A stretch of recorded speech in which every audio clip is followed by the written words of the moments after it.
विश्वनाथ भगवान की, महाकालेश्वर भगवान की, ओंकारेश्वर भगवान की, सीतामाता महादेव की। हर हर महादेव, हर हर महादेव, हर हर महादेव। काशी विश्वनाथ गोवर्धन त्रिकालदर्शी कैलाशी अविनाशी भगवान शिव, जिनकी पुनीत पावन शिव महापुराण की कथा संपूर्ण विश्व के कल्याण हेतु बाबा देवाधिदेव महादेव की कृपा से, करुणा से, उनकी उदारता से आप और हमको श्रवण करने का सौभाग्य प्राप्त हुआ है। बड़े भाग्यशाली हैं सभी गुरुग्राम के रहनिवासी। गुड़गांव की इस पवित्र धरा पर गुरु द्रोणाचार्य जी की यह पवित्र भूमि पर आप और हम सभी मिलकर भगवान शिव की पवित्र पावन शिव महापुराण की कथा भादों के इस पवित्र महीने में श्रवण करने का सौभाग्य प्राप्त हुआ है। भगवान शंकर देवाधिदेव महादेव की करुणा, हमारे बीच में मंच पर विराजमान पूज्य संत शिरोमणि कथा के मुख्य आयोजक के रूप में स्वर्गीय श्री महेश जी यादव जी की स्मृति में कथा के मुख्य यजमान श्री टेकराम जी यादव, श्री मुकुल जी यादव, श्री हर्ष जी यादव, श्री वर्धन जी यादव, श्री लक्ष्य जी यादव, यादव परिवार गुरुग्राम हरियाणा। एक बार यजमान परिवार के लिए जोरदार ताली बजाकर उनका साधुवाद, वंदन, अभिनंदन।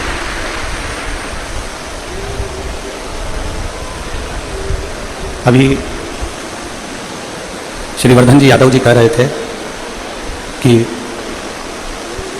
पूरे श्रावण के महीने में जितना पानी नहीं गिरा उतना एक दिन में कल रात से लेकर आज तक में गिर गए। और शिव परीक्षा बहुत लेता है, हमने पहले भी कथा में कहा। वो पूरी परीक्षा लेने के बाद जो निर्णय देता है वो साधारण निर्णय नहीं रहता उसका। पूर्ण हर तरह की परीक्षा शिव लेता। और हमने पहले भी कथा में कहा कि परीक्षा लेना उसका काम और प्रतीक्षा करना हमारा काम। हम जितनी प्रतीक्षा करेंगे, जितना इंतजार करेंगे कि मेरा भोलेनाथ मेरे साथ है, मेरा शंभू मेरे साथ है, मेरा शंकर मेरे साथ है, मेरा उघरदानी मेरे साथ है, तो फिर चिंता का कोई विषय नहीं रहेगा। चिंता का कोई विषय फिर रहता ही नहीं। और मैंने तेरे ही भरोसे बाबा, तेरे ही भरोसे हवा बिच उड़ती जावे बाबा, डोर में कटी जावे भोले मेरे शंभू मेरे हवा बिच उड़ती जावे बाबा, डोर में कटी जावे। पूर्ण परीक्षा शिव लेता, पूर्ण परीक्षा। और बिना परीक्षा के, अगर परीक्षा दी ही नहीं है, परीक्षा में तुम बैठे ही नहीं हो, परीक्षा हॉल में तुम गए ही नहीं हो और सोचा कि हमारा रिजल्ट आ जाए, तो बड़ा कठिन है, बहुत कठिन। आप परीक्षा हॉल तक जाइए। जैसे आज आप सब लोग आ रहे होगे ना, जब पानी गिर रहा होगा, गुड़गांव के, गुरुग्राम के, इस हरियाणा वालों ने ऐसा नजारा नहीं देखा होगा कि इतनी तेज जलवृष्टि और लोग अपना घर छोड़कर पैदल पैदल चलकर कथा के पंडाल तक आ रहे हैं, पैदल पैदल चलकर। बुजुर्ग, बच्चे, युवान, मेरी बहनें, मेरे भाई, मेरी बेटियां, मेरी जीजियां, मेरे जीजा, सब पैदल पैदल पैदल पैदल आ रहे, पूर्ण परीक्षा के साथ, पूर्ण परीक्षा के साथ। और जिस दिन परीक्षा का दूसरा क्रम है प्रतीक्षा, तुम्हारा इंतजार। तुम थोड़ा इंतजार जरूर करो परमात्मा को प्राप्त करने, तुम थोड़ा इंतजार जरूर करो उस परमात्मा को प्राप्ति का, वो मिलेगा जरूर। एक बहुत अच्छा सा प्रसंग आता है कि मान लो तुम, कई लोग कहते हैं कि गुरुजी हम शंकर जी के मंदिर जाते हैं, हम शिव जी को जल चढ़ाते हैं, हम शंकर जी के मंदिर में पहुंचते हैं, हम शंकर जी के मंदिर में जल चढ़ाते हैं, झाड़ू लगाते हैं, पोछा लगाते हैं, हम शिव जी की आराधना करते हैं, हम देवाधिदेव महादेव के मंदिर जाते हैं, आराधना करते हैं, पूजन करते हैं, फिर भी शिव हमारा सुनता क्यों नहीं? देवाधिदेव महादेव शंकर भगवान हमारे यहां आते क्यों नहीं? आप आए नहीं और सुबह हो गई, मेरी पूजा की थाली धरी की धरी, क्यों? जब हम इतनी पूजन करते हैं, हम इतनी अर्चना करते हैं, इतनी सेवा करते हैं, तो शिव हमारे यहां आते क्यों? क्यों नहीं? शिव महापुराण की कथा कहती है, आप कथा में आए,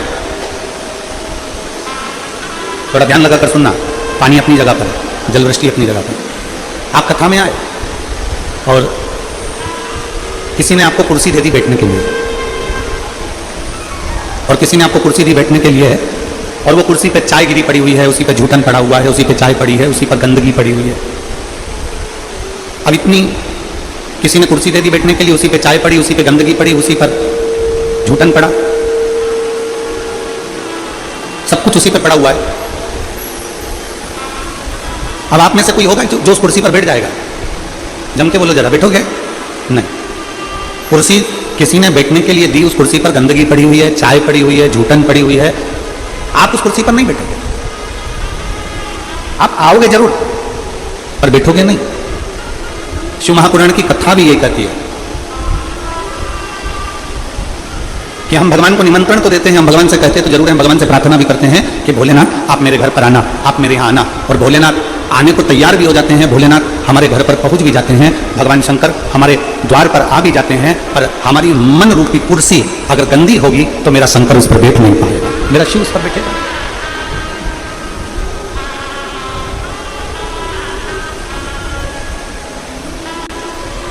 शिव मंदिर जाओ, शंकर भगवान को एक लोटा जल चढ़ाओ, शिव जी की चौखट पर पहुंचो, शिवालय पर जाओ,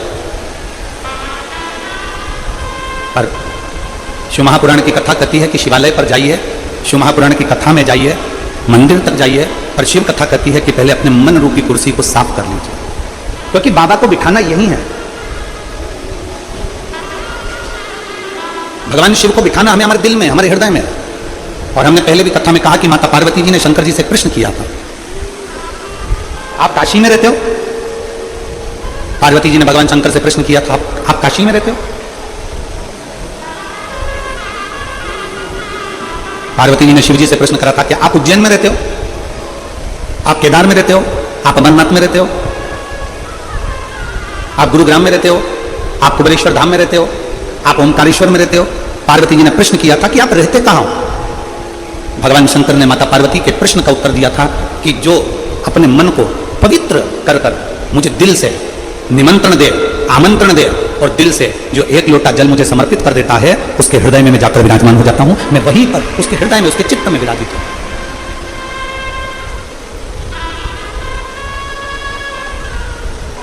वो मेरी हरियाणा की जीजियां एक भजन बहुत अच्छा गाती हैं।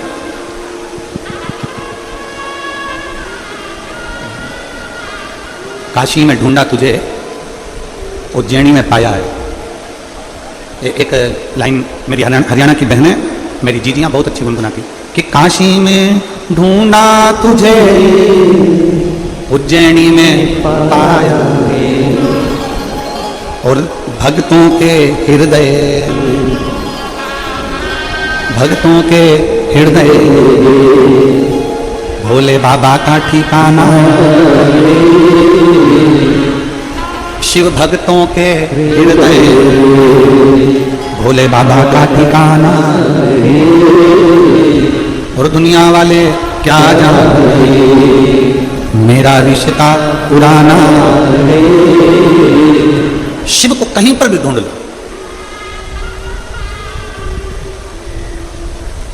तुम्हारा मन पड़े जहां तुम शंकर को ढूंढने का प्रयास करो, पर शिव को पाने का अगर कोई स्थान है, शिव को पाने की अगर कोई जगह है, तो वह भक्त का हृदय है।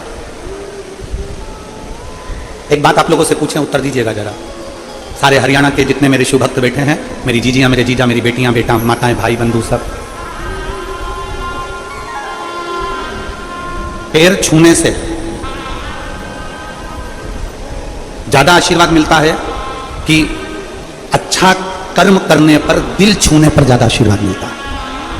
बोलो जरा, बोलो, जल्दी बोलो।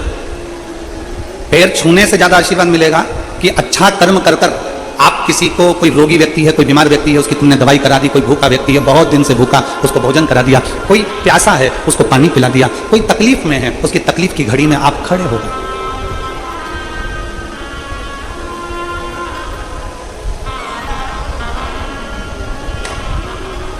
किसी के कष्ट के समय पर आप खड़े हो।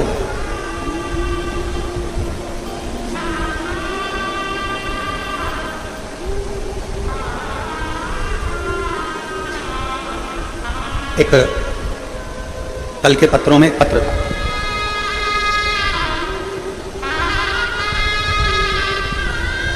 कल के पत्रों में एक पत्र था। मैं वर्धन जी आपको उसके लिए धन्यवाद दूंगा, उस पत्र के लिए। कोई विपिन शर्मा जी ने उस पत्र को लिखा था, इसी गुरुग्राम को। और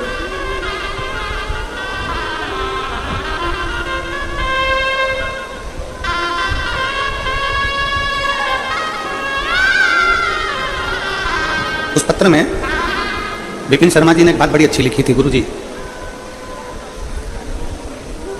हमारी माता जी की तबीयत खराब हुई और उनको हॉस्पिटल में एडमिट नहीं कर रहे थे। हम वर्धन जी के पास में गए और वर्धन जी से हमने कहा कि भैया वो हमारा एडमिट नहीं कर रहे हैं माँ को, और तकलीफ ज़्यादा है, प्राइवेट में पैसा बहुत लग रहा है। वर्धन जी ने तुरंत किसी को फ़ोन किया, फ़ोन कर 15 मिनट के अंदर गुरुजी हमारे पास में मैसेज आता है कि आपकी मम्मी को यहाँ भेज दो, हम एडमिट करते हैं।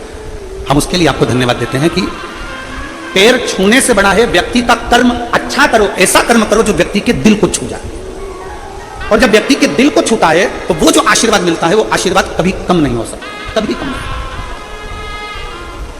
पराये दर्द को जो अपनाए उसे इंसान कहते हैं, किसी के काम जो आए उसे इंसान कहते हैं।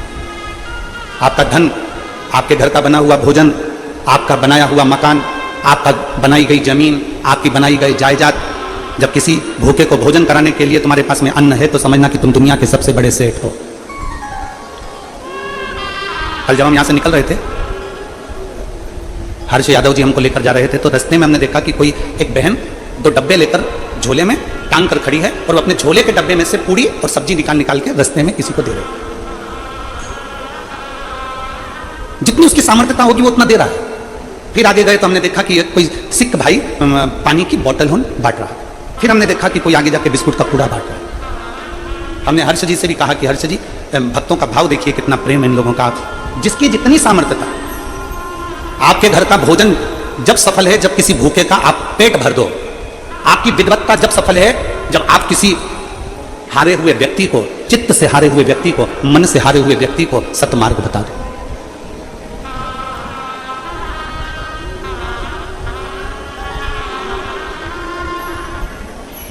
शायद हमारी इतनी कथाओं में ये पहला यजमान का घर होगा ऐसा, जो घर के लोग दूसरे के मकान में रह रहे हैं और उनके मकान में बाबा कुबेर भंडारी रह रहा है। शायद हमारे इतिहास में, हमारे देखते देखते, कि सभी बहुओं ने अपने अपने कमरे खाली कर हमारे साथ में आए हुए पंडितों के लिए, हम लोगों के लिए अपने कक्ष दे दिए। कक्ष तो दिया पूरा की पूरा चेंज कर पूरा की पूरा। शायद भवन जब सार्थक है जब तुम्हारे घर में कोई मेहमान आए। आज के जमाने का मेहमान होटल में रुका दिया जाता है, आज के जमाने के मेहमान को कहीं दूसरी जगह रुका दिया जाता है, पर घर में मेहमान के लिए, घर के बुजुर्ग के लिए, घर के बूढ़े के लिए, घर में आए हुए संत साधु के लिए, घर में आए हुए बहन बेटी के लिए, घर में आए हुए बहन जमाई के लिए कोई जगह नहीं रहती। तो फिर वो मकान किस काम का? तो प्रॉपर्टी किस काम की?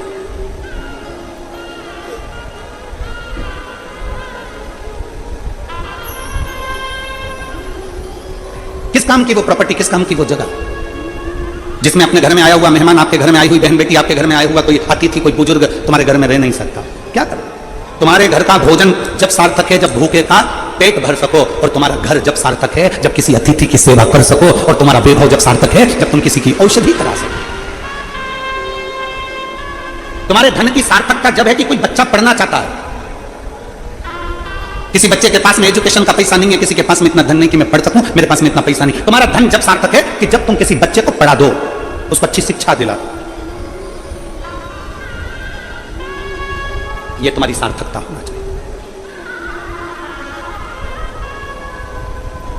कपड़े की दुकान पर जाइए कभी, कपड़े वाले से कहना कपड़ा दिखाओ जरा अच्छा वाला जोरदार। कपड़े वाला कपड़ा दिखाएगा, आंटी जी ये कपड़ा जोरदार है, अंकल जी ये कपड़ा जोरदार है, ए ताऊ ये कपड़ा जोरदार है, ए ताई ये कपड़ा अच्छा है। फिर कहेगा इसका रंग तो नहीं जाएगा? कपड़े वाले से पूछोगे, कपड़े वाला कहेगा नहीं इसको तुम 4-6 बार भी धो लोगे तो रंग नहीं जाने वाला, खूब अच्छा मल के धो, कलर नहीं जाएगा। धोने के बाद कपड़ा छोटा तो नहीं हो जाएगा? नहीं ये तो पनता है, ये कपड़ा छोटा नहीं होता, ये तो खूब और धोने के बाद और फैल जाता है। कितने का है? कपड़े वाले ने कपड़े की कीमत बताई, कपड़े वाले ने कपड़े की क्वालिटी बताई, कपड़े वाले ने कपड़े की कीमत बताई, उसकी क्वालिटी बताई, उसका तरीका बताया, सब कपड़े वाले ने बता दिया। अब तुम उस कपड़े को लेकर कहां पहुंचे हो? दर्जी के पास, टेलर के पास। कपड़ा लेकर दर्जी के पास पहुंचे, टेलर के पास पहुंचे, मास्टर के पास पहुंचे। टेलर साहब, दर्जी साहब, ये मेरा कपड़ा है, इसकी मुझे पैंट सिलवाना है, शर्ट सिलवाना है, लो।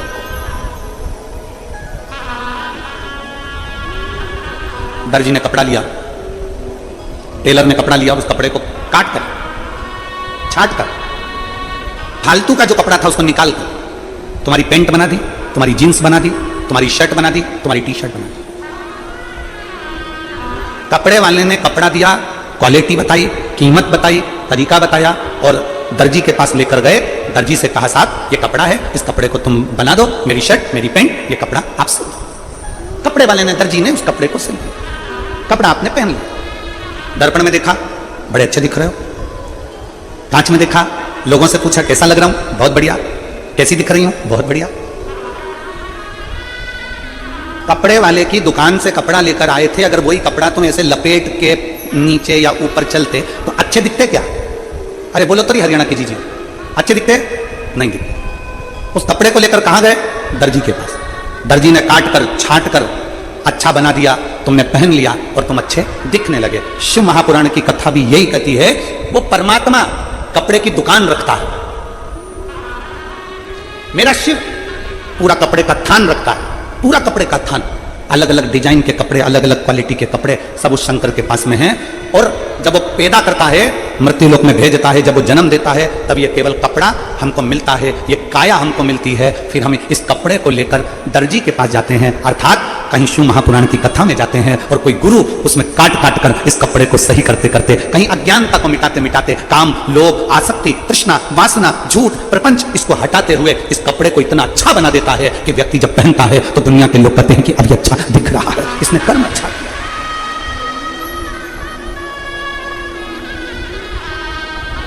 उसने तो कपड़ा दिया है, उसने तो काया दी है,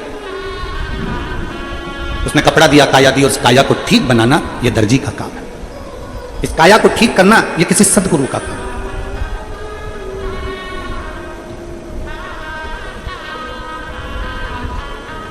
इस काया को ठीक करना कोई सदगुरु ही कर सकता है। गुरु नानक देव जी से बाले ने पूछा, गुरु नानक देव जी से पूछा कि प्रभु, हे नानक, प्रभु, मनुष्य का जन्म क्यों होता है, किस लिए? गुरु नानक देव जी सुन रहे हैं।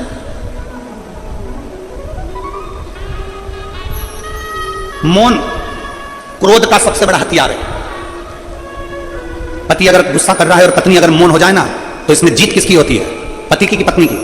जम के बोला जरा जल्दी से। पत्नी की जीत होती है।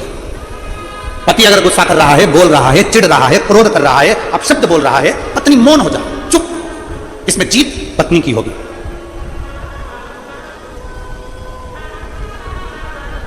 गुरु नानक देव जी मौन, गुरु नानक देव जी एकदम चुप, मौन। और गुरु नानक देव जी ने बाले ने कहा कि ये मानव का शरीर क्यों मिला है? ये मानव का शरीर किस लिए मिला? गुरु नानक देव जी से पूछा जा रहा है कि मानव का शरीर किस लिए? तो गुरु नानक देव जी थोड़ी देर के लिए मौन हो जाते हैं, चुप हो जाते हैं, और एकदम मौन होकर बाद में गुरु नानक देव जी कहते हैं, गुरु नानक देव जी कहते हैं, बाले, ये मानव का शरीर केवल एक कारण से होता है, परमात्मा का नाम लेकर अपने पूर्व के कर्म को काटते रहो और एक दिन आखिरी में परमात्मा की शरण में चले जाओ। केवल एक कि राम राम रटते रहो जब तक घट में कबहु तो दीन दयाल के भनक पड़े। जपते रहो, जपते रहो।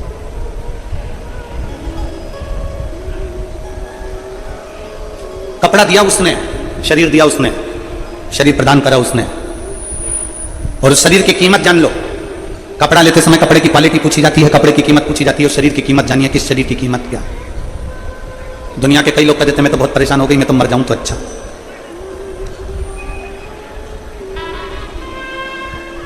मैं तो बड़ी कष्ट में हूं, मेरे प्राण छूट जाए तो अच्छा। मैं बड़ी तकलीफ में हूं, मेरे प्राण चले जाएं तो अच्छा। नहीं नहीं, शिव महापुराण की कथा कहती है, ये मानव का जो शरीर मिला है सबसे सुंदर कपड़ा है। अब इस कपड़े को दर्जी के पास लेकर जाओ, जो ये काया मिली है, इस काया को किसी सदगुरु के पास लेकर जाओ, किसी संत में, किसी सत्संग में। कहीं शिव महापुराण के पंडाल में पहुंच गए, भगवान की कथा में पहुंच गए, तो ये कपड़ा तुम्हारा कोई अच्छा गुरु जिंदगी में मिल गया, कोई अच्छा सदगुरु मिल गया, कोई अच्छा मिल गया, तो इस कपड़े को छाट कर, इस कपड़े को काट कर तुम्हारे भीतर के अहंकार को, काम को, लोभ को, आसक्ति को, तृष्णा को, वासना को छाट कर श्रेष्ठ बना दे। सबसे पहले एक कथा आती है शिव महापुराण में, हम कई बार कथा को वर्णन कर चुके हैं। आप लोगों ने कथा में सुना होगा, वो कौन सा फूल है जो शंकर जी पे नहीं चढ़ता? जम के बोलो जरा, केतकी का फूल। सभी ने कथा सुनी है कि ब्रह्मा जी के भीतर अहंकार उत्पन्न हो गया था। शिव महापुराण की कथा। और ब्रह्मा जी के भीतर जब अहंकार उत्पन्न हो गया और ब्रह्मा जी भगवान विष्णु के पास चले गए, भगवान नारायण विश्राम कर रहे थे, सो रहे। भगवान ब्रह्मा जी ने कहा, नारायण क्या सोते रहोगे? तुम्हारे दरवाजे पर कोई आया है, इसका आतिथ्य करिए। तुम्हारी चौखट पर कोई पहुंचा है, उसका आदर करिए। क्या सोते रहोगे? भगवान नारायण ने आंखें नहीं खोली। ब्रह्मा जी ने और अहंकार के शब्द कहे।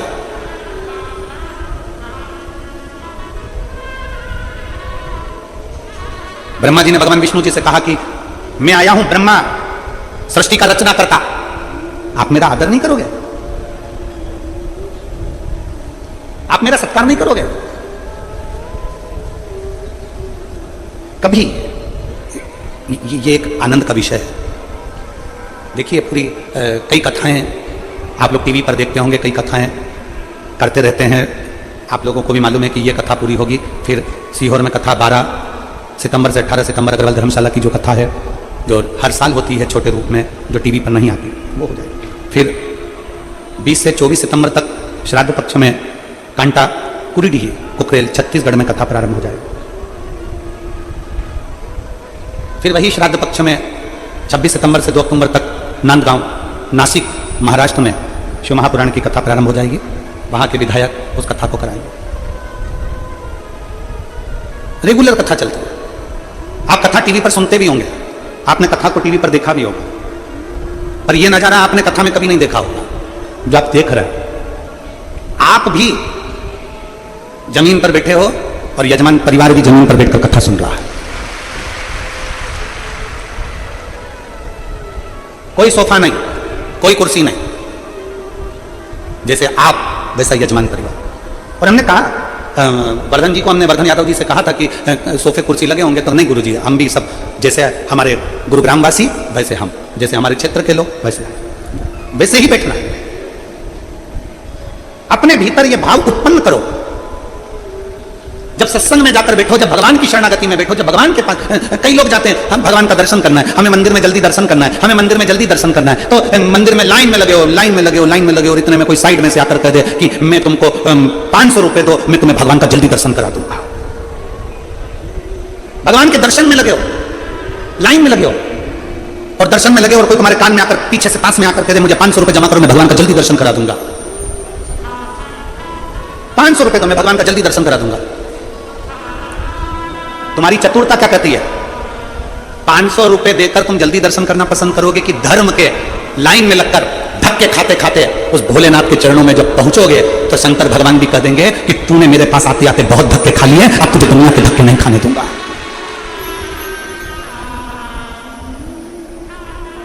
पर जिसके पास में समय नहीं है ना, वो कह देता लाओ अच्छा है 500 रुपए में मुझे पास से दर्शन हो रहा है, 500 रुपए में मुझे नजदीक से दर्शन हो रहा है। बल्कि तुम्हें कह देना चाहिए, वो कह रहा है 500 रुपए में मैं तुम्हें पास से दर्शन कराऊंगा, बिल्कुल नजदीक से दर्शन कराऊंगा, तुम्हें कह देना चाहिए चल जाने दे, तू तो मुझे 200 रुपए दे, मैं दर्शन ही नहीं कर रही, अपने घर जा रही है, ला 200 दे तू मुझको। धर्म को धंधा मत बनाइए, भगवान के दर्शन को व्यापार मत बनाइए। और मैं श्री वर्धन जी आपको धन्यवाद दूंगा इस चीज के लिए कि आप भी नीचे और पूरे मेरे गुड़गांव के वासी, पूरे गुरुग्राम वासी भी बैठकर कथा का तत्व ग्रहण कर रहे हैं। अपने को अपने के साथ में वैसे ही रहना चाहिए। वैसे 500 रुपए दीजिए, मैं पास में से दर्शन कराऊंगा, ना ना ना ना।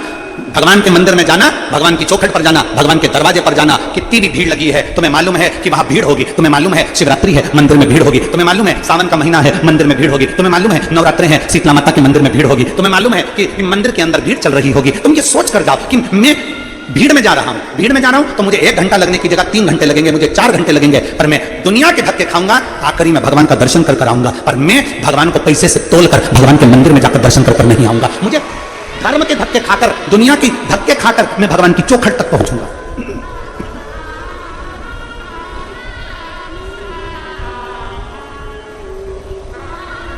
मुझे भगवान के नजदीक में जाना, मुझे भगवान के करीब में जाना। 500 रुपए में तुम भगवान के करीब जरूर चले जाओगे, पर भगवान के नजदीक नहीं जा पाओगे। जब लाइन से लगकर आराम से पहुंचकर भगवान का दर्शन करोगे ना, तब तुम मेरे भोलेनाथ के दिल के करीब में पहुंच जाओगे, दिल के नजदीक। और देख लिया संसार हमने, देख सब मतलब के यार हमने देख लिया। झूठे नाते झूठे रिश्ते, झूठे नाते झूठे रिश्ते, अरे झूठा है संसार हमने देख लिया। सब मतलब के यार हमने देख लिया, देख लिया संसार हमने देख। ब्रह्मदेव भगवान विष्णु से कहते हैं सृष्टि का रचना करता आया है, सृष्टि का रचना करता आया है। आप उठकर हमारा आदर नहीं करोगे? भगवान विष्णु अब मुस्कुरा दिया, भगवान नारायण अब मुस्कुरा दिया और भगवान विष्णु मुस्कुराकर शेष सैया पर बैठ गए। शेषनाग की सैया पर भगवान विष्णु बैठ गए और भगवान विष्णु बैठकर ब्रह्मा जी से कहते हैं, ब्रह्मदेव क्यों इतना नाराज हो रहे हो?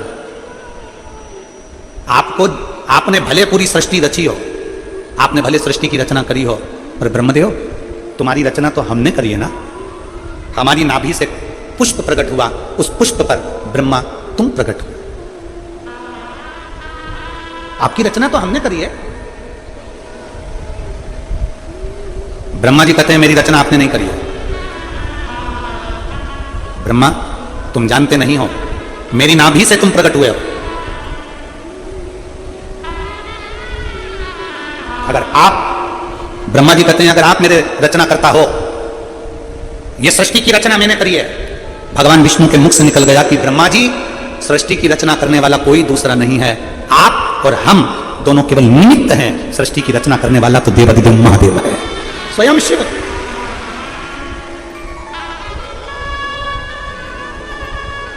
ये दुनिया का थोड़ा सा भ्रम है। एक मां गुस्से में आकर कह देती है, जिस दिन मैं मर गई ना, आटे दाल का भाव मालूम पड़ जाएगा। वो तो मैं जिंदा हूं ना, तो सब अच्छा अच्छा लग रहा है।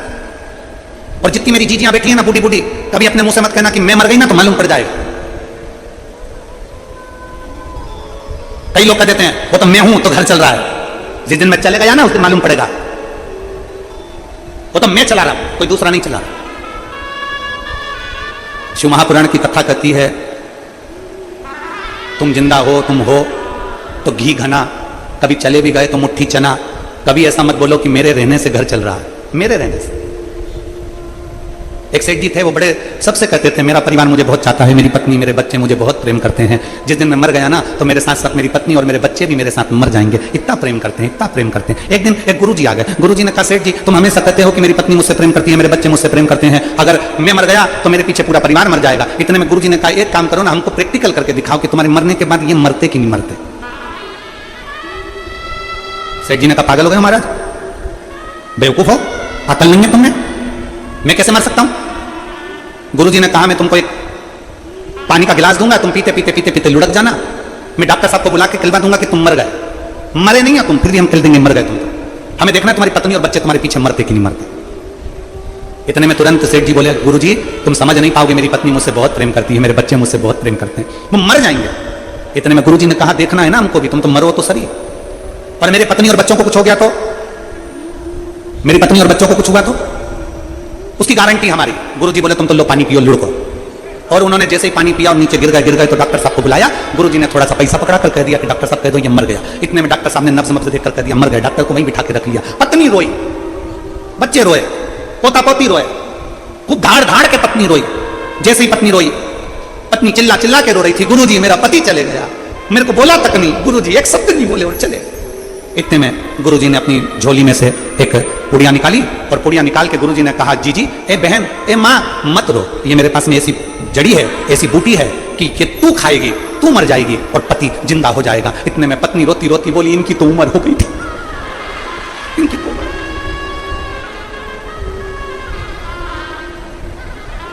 पति को गुस्सा आया। पति ने सोचा, बताओ अभी तो कह रही थी कि मुझे छोड़कर चलेगा, कह रही कि उम्र हो गई थी। इतने में बेटा रो रहा था।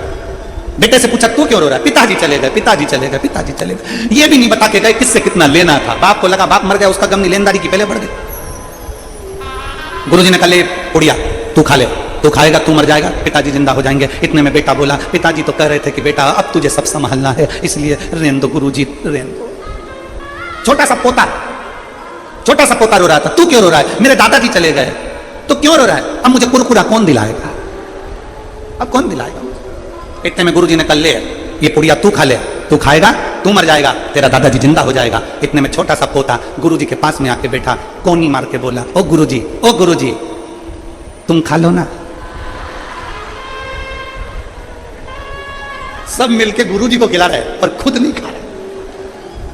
अरे सब मतलब के यार हमने देख लिया संसार हमने देख लिया,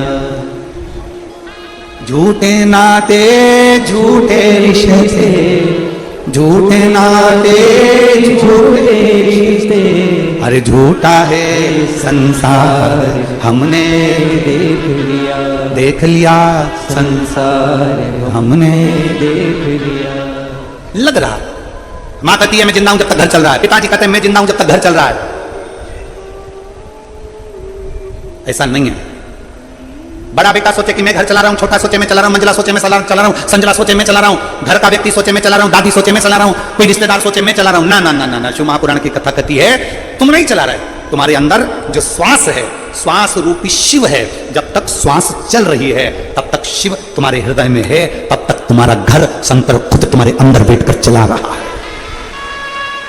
शिव चला रहा है, कोई दूसरा नहीं। ब्रह्मा जी, भगवान विष्णु कह रहे हैं ब्रह्मदेव तुम कहते हो, ब्रह्मा जी तुम कह रहे हो, ब्रह्मा जी तुम बोल रहे हो कि सृष्टि मैं चला रहा? नहीं, भगवान नारायण ने कहा ब्रह्मा सृष्टि ना तुम रचे हो, सृष्टि ना हम रचे हैं, सृष्टि रचने वाला तो देवाधिदेव महा शिव। एक पत्र, आज थोड़ा ट्रैफिक में फंस गए थे ना तो थोड़ा लेट आए तो हम पूरे पत्र नहीं पढ़ पाए, इसलिए अभी 2 ही पत्र पढ़े हैं तो 2 ही तुम्हारे सामने प्रस्तुत।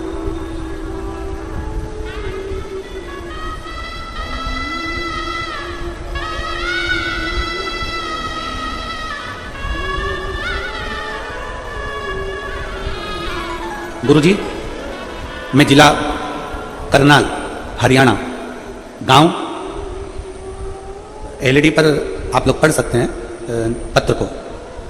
गुरुजी, मैं जिला करनाल हरियाणा, गांव इस्लाम नगर के रहने वाली हूँ। मेरा नाम बबीता है, मेरा मोबाइल नंबर ये है। बबीता जी कहीं बैठी हो तो हाथ हिलाइएगा, और अगर कहीं बैठी हो हाथ हिलाओ जरा, एक बार दिख जाओगे। हाँ ठीक है, दिख गए। आ जाइए, एक बेलपत्र ले जाइए, और पति आए हो तो उनको भी ले आइए, वो भी बेलपत्र ले जाइए। आ जाइए। मैं जिला करनाल हरियाणा, गांव इस्लाम नगर के रहने वाली हूँ। मेरा नाम बबीता है, मेरा मोबाइल नंबर ये है। गुरुजी, मेरे पति के मुंह में एक बड़ा सा छाला हो गया था। इस छाले के मेरे पति ने बहुत दवाई खाई, मुंह का छाला बिल्कुल ठीक नहीं हुआ। कई बड़े बड़े डॉक्टरों को दिखा दिया पर छाला ठीक नहीं हुआ। अब तो छाला इतना तकलीफ देने लगा कि भोजन करने में भी दिक्कत आने लगी। तब हम लोग और चिंता में पड़ गए और सरकारी हॉस्पिटल गए, वहां पर जाकर जांच कराई। डॉक्टर ने कहा कि इनको कोई बड़े हॉस्पिटल में लेकर जाओ। हमने हॉस्पिटल में लेकर गए बड़े, तो वहां के डॉक्टर ने कहा कि इनका मांस का थोड़ा सा टुकड़ा काटा जाएगा और काट कर उसको टेस्ट करा जाएगा, उसको भेजा जाएगा, उस टुकड़े की जांच होगी। डॉक्टर ने कहा कि तुम्हारे पति को बड़ी बीमारी के चांस हैं। अब हम लोग ये सुनकर घबरा गए, क्या करते? पहली बार आपकी कथा सुनी थी गुरुदेव, और काम में इतने व्यस्त रहते थे कि आपकी कथा हम पूरी सुन नहीं पाते थे। पर आप कहते हो ना कि जब दुख आता है ना तब भगवान याद आता है, तो सत्य मायने में तो कहे ना गुरुजी, जैसे दुख आया ना तो सबसे पहले आपको स्मरण किया, शिव पुराण का स्मरण किया, याद किया। हमने टीवी पर कथा सुनना प्रारंभ करी, और टीवी पर कथा सुनते सुनते रोती रहती कि ये कहाँ की बीमारी हाथ लग गई, समझ में नहीं आया। भगवान भोलेनाथ के मंदिर जाना चालू करा। दुनिया के लोग भले हंसे गुरुदेव, पर मंदिर में झाड़ू लगाना, पोछा लगाना, दिया लगाना, भगवान को बेलपत्र चढ़ाना, जल चढ़ाना, घर से 1 लोटा पानी ले जाकर शिव जी को चढ़ाना, उस पानी को झेल कर वापस लाना, अपने पति को पिलाना। मुंह का छाला ऐसा बढ़ते जा रहा था कि उनसे ना तो खाते बनता था ना पीते बनता था। डॉक्टर ने घबरा लग दिया, अब करें तो करें क्या। तब मेरे एक रिश्तेदार सीहोर जा रहे थे, मैंने उनसे विनती कर कहा कि भैया सीहोर जा रहे हो तो वहां से रुद्राक्ष लेकर आना। वहां से मेरे रिश्तेदार रुद्राक्ष लेकर आए। हमने तांबे के कलश में उसको गलाया, शिव जी को जल चढ़ाया, वो चढ़ा हुआ जल अपने पति को पिलाना प्रारंभ करा। शुरू में तो पानी पीने में भी तकलीफ हो रही थी, खाने में बेलपत्री खा नहीं पा रहे थे, तो बेलपत्री को पीस कर शिव जी पे चढ़ी हुई बेलपत्र कुंदकेश्वर महादेव के नाम से अपने पति को देने लगी। धीरे धीरे डॉक्टर ने तारीख दी थी, बुलाकर जांच के लिए जाना था, पर बाबा की ऐसी कृपा हुई गुरुदेव, जो सालों से छाला था मेरे भोलेनाथ ने मात्र 22 दिन के अंदर वो छाला समाप्त कर दिया। मैं बाबा को धन्यवाद देती हूँ। अब मेरे पति भोजन भी करते हैं, रोटी भी खाते हैं, पानी भी पीते हैं, और एकदम बाबा की कृपा से ठीक है। मैं बाबा को प्रणाम करने के लिए आई हूँ। एक लाइन अच्छी लिखी है, आप और हम गुनगुनाते हैं। भोलेनाथ दया करना, मैं तेरे भरोसे हूँ, मेरे बाबा दया करना, मैं तेरे भरोसे हूँ, ना घर के भरोसे हूँ, ना परिवार के भरोसे हूँ, ना घर के भरोसे हूँ, ना परिवार के भरोसे हो, मेरे बाबा दया करना, मैं तेरे भरोसे हूँ, भोले बाबा दया करना, मैं तेरे भरोसे हूँ। मेरे शिव ने, मेरे होकर, मेरे शंकर, मेरे त्रिकालदर्शी, मेरे कैलाशी, बाहर की आवाज अंदर आ रही है, अंदर की आवाज खोल के बाहर, मेरे त्रिकालदर्शी, मेरे कैलाशी, मेरे अविनाशी, मेरे शिव ने कृपा करी, अनायास कृपा करता है शिव। मेरी जीजियों, मेरे जीजाओं, मेरी बेटियों, बेटाओं, मेरी माओ, आप पानी में गीले होकर भले यहां पर आए हो, बैठे हो, कीचड़ पानी में थोड़ा कष्ट भले हो रहा होगा, भले, पर इतना याद रखना, जितना जितना कष्ट सहते हो ना, उतना उतना शिव के करीब में जाते चले जाते हो, उतना शिव के नजदीक जाते चले जाते, संभाल लेगा, संभाल।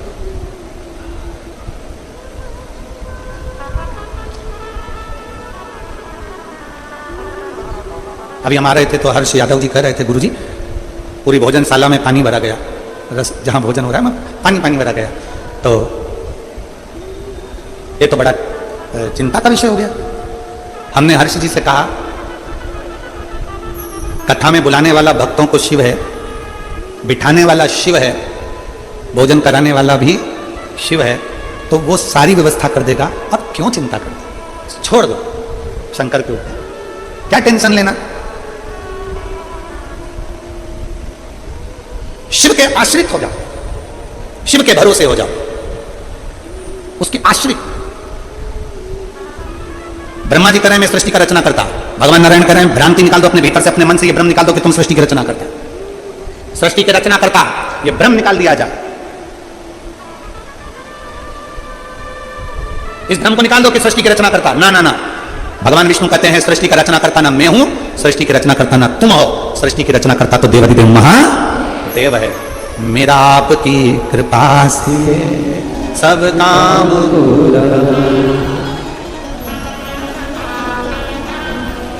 सब काम करते हो भोले बाबा, मेरा नाम हो रहा है, मेरा आपकी कृपा से सब काम हो रहा है। हम उसके आश्रित हो जाए, वो है। भगवान नारायण ने कह दिया, भगवान नारायण ने तुरंत भगवान ब्रह्मदेव से कहा कि ना मैं ना तुम, ना मैं ना तुम, वो है देवाधिदेव महादेव। कितने में ब्रह्मा जी ने कहा कौन महादेव। अब ब्रह्मा जी के ये शब्द सुनकर भगवान विष्णु की आंख से आंसू बहने लगा कि गजब गजब गजब।